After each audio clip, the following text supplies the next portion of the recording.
은혜 받으실 본문 말씀은 누가복음 2장 10절 말씀입니다.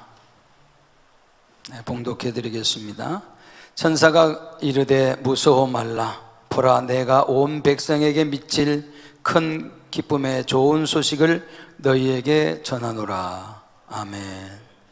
샬롬 성가대 찬양과 니시오키타 연주 후에 사랑하는 목자님을 대신하여 3대대 대대 교구장이신 이미영 목사님께서 복된 소식이란 말씀 증거해 주시겠습니다.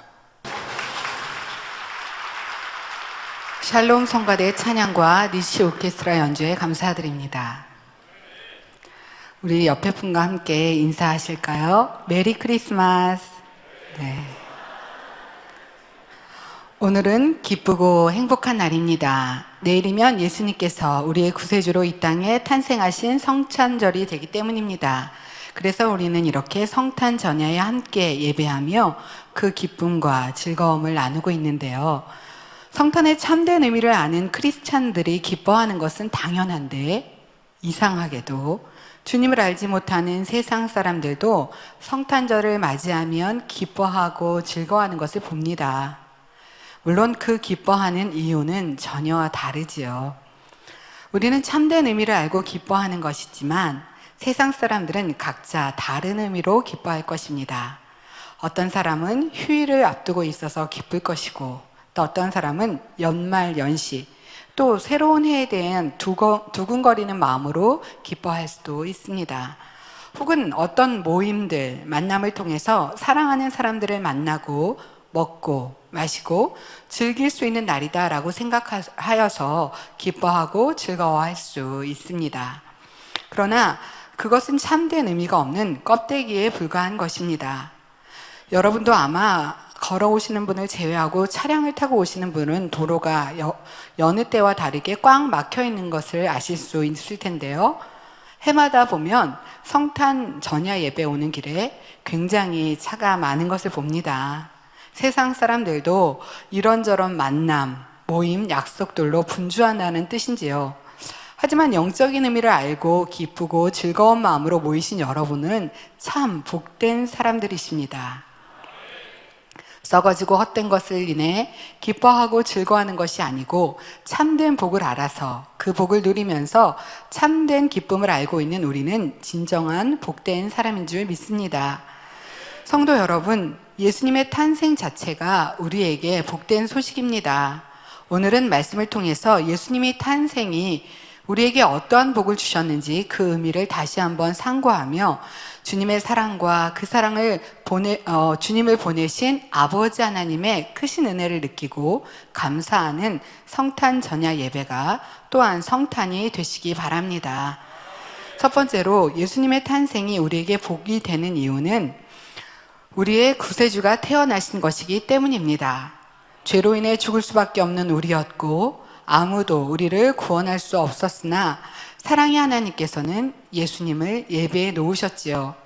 예수님께서는 구원의 섭리를 이루려면 어떤 희생이 있어야 하는지 아셨으면서도 아버지 하나님의 그 뜻을 따라 이 땅에 태어나셔서 순종의 본이 되어 주셨습니다. 그런 예수님이 순종이 있었기에 우리에게 구원의 길이 열리게 되었습니다. 그러니 우리를 위해 모든 것을 다 주시기까지 헌신하시고 사랑하신 예수님의 탄생은 우리에게 진정한 복이라 할 수 있겠습니다. 그러기에 여러분 안에 행복과 기쁨이 넘쳐야 하는 것입니다. 연말 연시이기 때문에 즐거운 캐롤이 퍼지니까 기쁜 것이 아니라 우리의 구세주가 되신 예수님의 탄생, 나의 죄를 대속하시고 아름다운 천국을 주신 주님의 탄생이 우리의 마음에 기쁨과 즐거움으로 임해야 할 것입니다. 그런데 성탄을 맞아 이런 진정한 행복과 기쁨을 누릴 수 있는 것은 우리가 처음 예수 그리스도를 나의 구세주로 영접했기 때문입니다. 처음 주님을 만난 그날 얼마나 감동이 넘치셨습니까?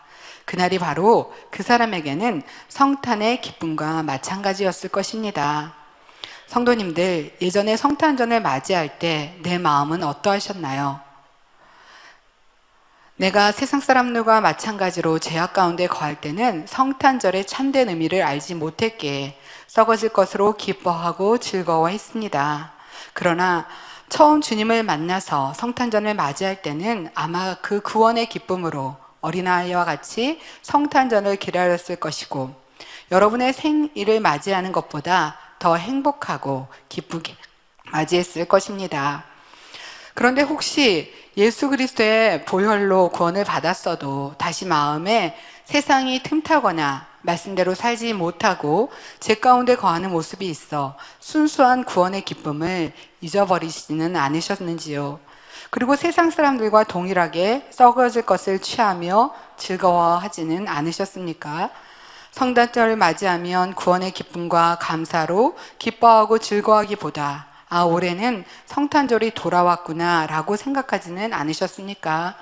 그런 마음이 있었다면 이 시간 다시금 주님의 구원의 은혜를 상기하며 구원의 기쁨을 회복할 수 있어야 하겠습니다. 이런 기쁨은 항상 있어야 하지만 지금 더욱 주님의 탄생일 축하하는 성탄절을 맞이해 그 기쁨이 넘쳐야 하겠습니다. 그리고 동시에 그 기쁨을 마음 깊숙이 새기심으로 앞으로는 주님의 마음의 아픔이 아닌 기쁨만을 드리는 내가 되기 위해 힘써야 할 것입니다. 이런 마음을 다짐하는 복된 성탄절이 되시기를 부탁드립니다. 요한일서 4장 9절에서 10절에 하나님의 사랑이 우리에게 이렇게 나타난 바 되었으니 하나님이 자기의 독생자를 세상에 보내심은 저로 말미암아 우리를 살리려 하심이니라.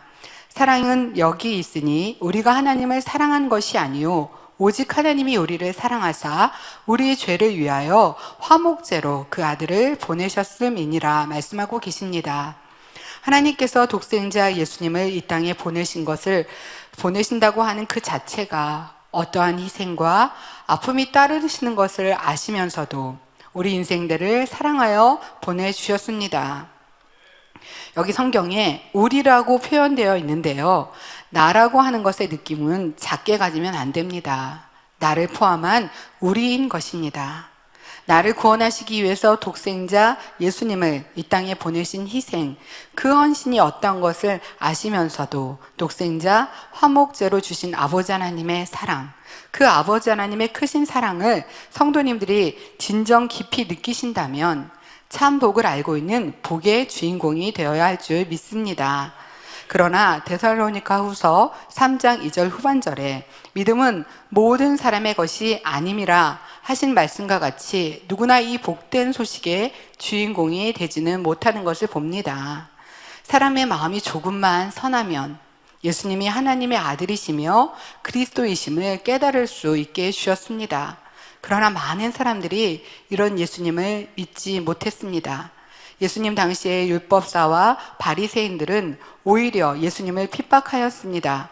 예수님께서 병든 사람을 고치시던데도 안식일에 일함으로써 율법을 어겼다고 정죄하였습니다.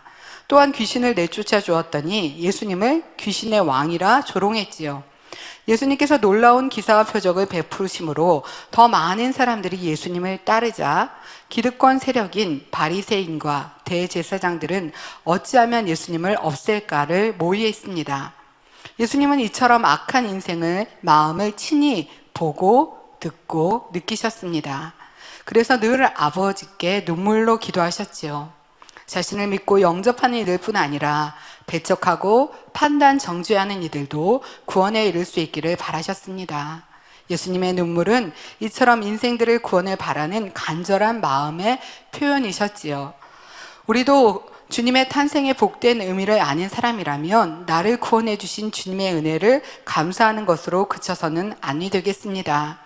나를 핍박하거나 어렵게 하는 사람을 만나도 바리새인과 서기관까지도 구원에 이를 수 있기를 바라보시는 주님의 사랑을 생각하시며 더욱 선으로 사랑으로 품어가는 우리가 되어야 합니다.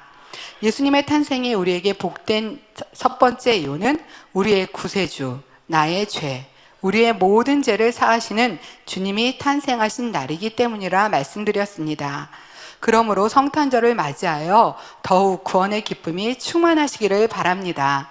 또한 더 많은 이들이 이 구원의 기쁨에 함께할 수 있도록 사랑으로 복음을 전할 수 있어야 하겠습니다. 예수님의 탄생이 우리에게 참된 복이 되는 두 번째 이유는 예수님의 탄생 그 자체에 있습니다. 즉 예수님의 탄생부터 그 모든 행적은 우연이 아니라 우리에게 복 주시기 위한 아버지 하나님의 사랑과 계획하심이 있었기 때문입니다. 그 의미들을 몇 가지로 살펴보겠습니다. 먼저는 첫 번째로 구유에 누이신 예수님입니다. 예수님이 구유에 누이신 것은 죄로 인하여 짐승보다 못한 우리를 대속해 주시는 복이 되었습니다. 구유는 무엇입니까? 짐승의 밥그릇입니다. 짐승의 밥을 먹는 그릇을 구유라고 하는데요. 큰 짐승이면 그 밥그릇은 크지요. 그래서 예전에 시골에서 소나 말의 여물통을 연상해 보면 나무로 크게 둥그렇게 만들어 놓은 구유를 볼 수 있습니다. 바로 그것에 우리의 주님께서 누우셨으니 얼마나 안타까운 일입니까? 그러나 그것으로 인해 우리에게 참된 복이 되어 주셨다는 사실입니다. 전도서 3장 18절 말씀에 보니 내가 신중에 이르기를 인생의 일에 대하여 하나님이 저희를 시험하시리니 저희로 자기가 짐승보다 다름이 없는 줄을 깨닫게 하려 하심이라 하였노라 말씀하십니다. 짐승과 다름이 없는, 짐승보다 못한 우리의 모습, 지금 현재 우리가 살고 있는 이 세대가 짐승보다 못한 사람들을 많이 찾아볼 수 있는데요. 그렇다 해서 범죄자들만이 그리한 것이 아니라 우리의 모습을 보아도 그리 고백할 수밖에 없는 안타까운 모습이었습니다. 그런데 그렇게 짐승보다 못한 우리의 죄를 사하시기 위해 주님께서 탄생하신 때조차 그러한 대속의 의미를 담아 구유에 누이신 것입니다. 이러한 은혜를 받은 우리는 더 이상 짐승과 같이 살아서는 안 되겠습니다. 거룩하신 하나님의 형상을 되찾는 참된 아들, 딸로서의 그 복을 받아 누리는 우리가 되어야 할 것입니다. 그리고 예수님께서 구유에 누이신 또 다른 이유는 우리의 가난을 대속해 주시기 위함입니다. 구유에 누였다는 것은 가난을 겪으셨다는 의미입니다. 하나님께서 얼마든지 예수님을 큰 집, 따뜻한 방에서 태어나거나 왕궁에서 태어나게 하실 수 있었습니다. 그러나 그렇게 하지 않으셨고 짐승의 우리에서 태어나 구유에 누이게 하셨습니다. 우리의 가난을 대속해 주시기 위해서입니다. 가난이라고 하는 것은 저주입니다. 가난은 죄는 아니지만 죄로 인한 저주의 하나이지요. 아담이 에덴 동산에 살 때는 수고하지 않아도 땅이 저절로 풍성한 열매를 내었습니다. 그러나 범죄를 하고 나서 땅의 저주를 받으니 직접 땀 흘려 밭을 갈지 않으면 소산을 먹을 수 없게 되었습니다. 그런데 우리 예수님께서 친히 가난을 겪으심으로 저주된 우리의 가난을 대속해 주심으로 부유하게 하여 주신 것입니다. 이와 같이 대속의 은혜를 받은 우리는 하나님의 아들, 딸로서 더 이상 가난해서도 안 되고 짐승과 같은 원수마귀 사단의 자녀가 되어져서도 결코 아니 되는 것입니다. 이렇게 예수님께서는 우리를 위해 이 땅에 오셔서 고난 받으셨고 희생하신 그 의미를 알면서도 그 복을 받아 누리지 못한다면 주님이 나의 구세주요, 나는 아버지 하나님의 아들이다, 딸이라 말할 수 없지 않겠습니까? 이러한 복을 성도님들이 알았으니 이제 받아 누려야 할 것입니다. 예수님께서 우리의 복이 되어주시는 것 중에 또 한 가지를 찾아보겠습니다. 바로 우리의 질병을 대신해 주신 것입니다. 예수님의 사역 자체가 하나님의 권능을 통한 치료의 사역이셨습니다. 진리를 가르치시고 천국 복음을 전해 주셨고 질병을 치료해 주셨고 약한 것을 강하게 하시는 권능의 사역이었지요. 사역하실 뿐만 아니라 모든 사역을 끝마치실 때도 우리의 질병을 대속해 주시기 위해 아버지 하나님의 계획하심과 주님의 사랑을 느낄 수 있었습니다. 이사야서 53장 5절에 그가 찔림은 우리의 허물을 인함이요 그가 상함은 우리의 죄악을 인함이라. 그가 징계를 받음으로 우리가 평화를 누리고 그가 채찍에 맞음으로 우리가 나음을 입었도다 말씀하고 계십니다. 예수님께서 우리를 위해 채찍에 맞으심으로 우리가 나음을 입었다는 말은 예수님께서 이미 2000년 전에 우리의 질병을 다 대속해 주셨다는 뜻입니다. 그러므로 주님을 온전히 믿는 사람에게는 이미 이 복이 임해 있으므로 더 이상 아플 필요도 없고 연약할 필요도 없이 강건해야 한다는 말씀입니다. 이렇게 구원과 치료 위에도 예수님께서 이 땅에 태어나신 것과 이 땅에서 사역하셨던 모든 순간순간들, 십자가의 죽으심, 그리고 부활하고 승천하시기까지의 주님의 모든 사역 자체가 우리에게 복이 된다는 사실입니다. 그러나 지금은 몇 가지로 간추려 간단히 말씀드린 것입니다. 이렇게 주님을 구세주로 영접한 우리 모두는 이미 이러한 복을 다 받은 사람들입니다. 그래서 앞서 서론에 말씀드린 대로 세상 사람들은 주님의 탄생의 참된 의미를 알지 못하고 흥청망청 이 성천절을 보내고 있으니 얼마나 안타까운 일이겠습니까? 그러나 우리는 복된 소식을 알았습니다. 그리고 그 복을 누리고 있습니다. 그러니 이제 우리는 이 복을 전하는 사람이 되어야 하겠습니다. 참된 복의 의미를 알지 못하는 세상 사람들에게 성탄절은 연휴의 하루 같은 휴일이 아니라 들떠서 흥청망청 즐기는 날이 아니고 주님께서 우리의 구세주가 되시기 위해 이 땅에 태어나신 복된 날입니다 라고 바로 전하기 위해 이제 우리가 입을 크게 벌려야 할 줄 믿습니다. 그런데요, 이 복된 소식을 전하는 복된 입술이 되기 위해서는 더 중요한 것이 있습니다. 바로 입으로만 말하는 것이 아니라 그 복을 우리가 먼저 누려야 한다는 것입니다. 예수 그리스도는 우리의 구세주입니다. 주님을 믿으십시오 라고 아무리 전한다 할지라도 막상 내가 복을 누리지 못하고 있다면 믿는 사람들이 우리의 말에 귀 기울이지 않을 것입니다.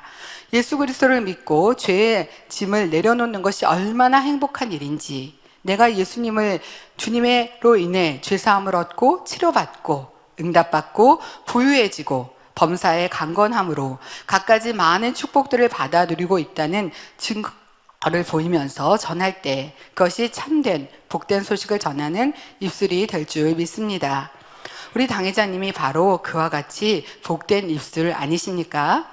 주님을 만나기 전과 만난 후의 삶이 확연히 달라진 당회자님으로 인해 믿지 않는 세상 사람들도 하나님은 정말 살아계시는구나, 주님을 믿을 때 진짜 복이 임하는구나, 주님이 정말 이 땅에 임하시니 복이 되었구나 라고 인정하고 증거할 수밖에 없지 않겠습니까?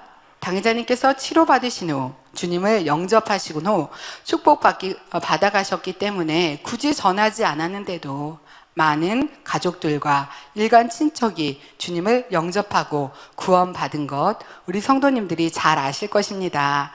이처럼 우리 성도님들 또한 말로만이 아니라 온전한 행함으로 우리의 삶이 그 복을 받아 누림으로 말미암아 세상 사람들이 볼 때 저것이 진정 주님을 믿는 사람들에게 임하는 복이구나, 예수님께서 이 땅에 태어나신 것은 이런 복을 주시기 위해서였구나 라고 나를 통해 느낄 수 있도록, 나를 인해 인정할 수 있도록 더 마음껏 아버지 하나님께 영광 돌리시는 증인이 되시기 바랍니다.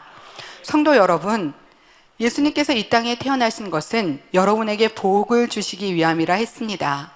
죄 가운데에서 구원을 받는 복, 가난에서 벗어나 부유해지는 복, 질병에서 치료받아 강건해지는 복, 그리고 영원한 아름다운 천국에 들어갈 수 있는 복을 주시기 위해서 예수님은 이 땅에 태어나셨습니다. 그리고 그 복된 삶의 최종의 목표는 어디일까요? 네, 예루살렘이죠. 우리를 대신하여 고난을 당하시고 복을 허락해 주신 주님의 사랑을 느끼며 더 아름다운 새 예루살렘을 소망해 가야 하겠습니다. 새 예루살렘에 가는 사람은 하나님을 사랑할 뿐 아니라 그 마음을 헤아려 드리는 사람입니다. 하나님을 뜨겁게 사랑하면 하나님께서는 그 사랑을 갚아주십니다. 그러한 사랑의 증거로서 체험해 나가면 충만함을 잊게 되고 믿음이 더해지고 전보다 더 뜨겁게 신앙생활을 하게 됩니다. 그렇게 뜨겁게 신앙생활을 가면 연달을 받게 되면 그 마음이 변질되는 경우도 너무나 많이 있습니다. 먼저 얼굴에 기쁨이 사라지고 전에는 찬송을 부르고 사랑을 고백했던 입술에서 불평과 원망이 나옵니다. 왜 이런 일이 나에게 일어났을까 한탄하기도 하고 심한 경우에는 시험에 들어 믿음을 저버리고 세상으로 떠나는 경우도 있지요. 그러나 진정 하나님을 사랑한다면 결코 그럴 수 없습니다. 사도 바울은 자신이 하나님을 너무나 사랑할 뿐 아니라 하나님께서 자신을 얼마나 사랑하시는지를 확신할 수 있었습니다. 독생자를 십자가에 내어주시기까지 사랑하시고 항상 기도에 응답해 주시며 함께 해주시는 하나님의 사랑을 의심하지 않았지요. 매를 맞고 착고에 채여 있어도 그 안에 담긴 하나님의 의미를 섭리를 믿으며 어떤 고난을 당하거나 심지어 생명을 드린다 해도 하나님께서는 자신을 사랑하신다는 확신에선 흔들림이 없었습니다. 당회자님도 또한 그러하셨습니다. 성도로 있을 때나 주의 종이 되어서도 쉬운 길만을 걸으신 것은 아닙니다. 때로는 모든 삶을 바쳐서 이뤄놓은 열매들이 한순간에 사라지는 것 같았던 위태로운 상황을 겪으면서도 차라리 주님 품에 안기고 싶을 정도로 불같은 연단의 시간들도 보내시기도 하셨습니다. 그러나 죽음과 같은 고난이 다가온다 해도 한마디 원망이나 불평의 말을 낸 적이 없으시고 원망하는 마음조차 품은 적이 없으셨습니다. 당회자님께서 전에 이런 말씀을 하신 적이 있습니다. 하나님의 아들 예수님께서 하늘 영광을 다 버리고 십자가를 지실 때 어떤 원망이나 불평을 하셨겠습니까? 예수님은 예수님의 고난으로 인해 슬퍼하는 아버지의 마음을 오히려 위로해 드리며 아버지의 사랑과 구원받을 영혼들을 생각하심으로 기꺼이 고난의 길을 가셨습니다. 그런 예수님을 생각한다면 제가 어떻게 탄식이나 원망을 하겠습니까? 어떠한 시련이 온다 했다고 그 길이 바로 축복의 길이요 반드시 아버지의 섭리가 이루어지는 길임을 믿음으로 오직 감사의 기도만 올렸지요 라고 고백하셨습니다. 또한 당회자님께서는 당신이 그 연단으로 인해 힘들어한다면 아버지 하나님의 마음이 얼마나 아프실까를 염려했기에 아버지 사랑합니다. 내가 이 모든 것을 능히 이길 수 있나이다.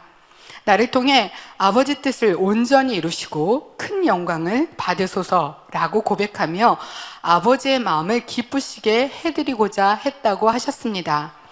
여러분은 신앙생활 중에 연단을 만나게 되면 어떤 모습이셨는지요? 감사의 찬송을 드리며 입술이 어려움을 만나면 의심하는 말이나 원망, 탄식을 쏟아내는 사람도 있는 것을 봅니다. 자신의 마음에 공고하다고 해서 사명도 저버리고 양떼를 돌아보지 않는 사람도 있지요. 말씀에 은혜 받고 하나님의 역사를 체험하면 목자를 열심히 붙잡는다 했는데 은혜가 떨어지니 어느새 보이지 않는 사람도 있습니다. 그러나 하나님께서 원하시는 것은 좋을 때는 웃었다가 원하는 대로 이루어지지 않을 때는 떼를 쓰고 불평하는 어린아이와 같은 신앙이 아닙니다. 아버지 하나님의 깊은 마음을 헤아리고 어떤 고난 앞에서도 사랑과 신뢰가 변함이 없는 성숙한 아비의 신앙을 원하시지요. 이런 신뢰관계가 이루어져야 아브라함이나 모세가 그랬던 것처럼 하나님의 법과 같은 사랑을 누릴 수 있습니다. 마음에 꼭 맞는 친구와 함께 하듯이 하나님께서 여러분과 동행해 주시며 여러분을 사랑하신다는 증거를 보여주시는 것입니다. 결론입니다. 예수님의 탄생이 우리에게 참된 복이 되는 첫 번째 이유는 우리의 구세주가 탄생하신 것이며 두 번째는 예수님의 탄생 그 자체가 우리에게 복이 된다 말씀을 드렸습니다. 대표적으로 짐승보다 못한 우리를 대속하셔서 천국에 가게 하신 것과 우리의 가난과 질병을 대속해 주신 은혜에 대해 설명드렸습니다. 그리고 그 은혜에 감사하며 더 아름다운 새 예루살렘을 소망해 가야 한다 말씀을 드렸습니다. 예수님의 탄생의 그 복된 의미를 알고 계시는 사랑하는 성도 여러분, 이제는 그 복을 마음껏 누리시기 바랍니다. 그리고 그 복을 누린 우리가 간증과 함께 복된 소식을 전할 때 세상의 많은 사람도 성탄의 참된 의미를 깨닫게 되기를 주님의 이름으로 기원드립니다. 말씀 참고하시면서 함께 기도하시겠습니다. 사랑의 아버지 하나님, 감사드립니다. 우리에게 예수님의 탄생이 왜 복된 소식인지 말씀을 드렸습니다. 우리의 구세주가 탄생하신 것과 또 탄생 자체가 짐승보다 못한 우리를 대속하셨고 천국에 가게 하셨으며 질병과 가난을 대속해 주신 것, 그리고 우리에게 더 아름다운 천국, 새 삶을 소망해 준 그 은혜에 대한 말씀을 드렸습니다. 더 그 말씀을 사모하며 복된 삶, 의미 있는 삶을 살아갈 수 있는 저희들이 되어줄 수 있도록 축복하시며 함께해 주옵소서. 감사하고 우리 주 예수 그리스도 이름으로 기도하옵나이다. 아멘. 涙の中おらる主愛の主それは命与える救いの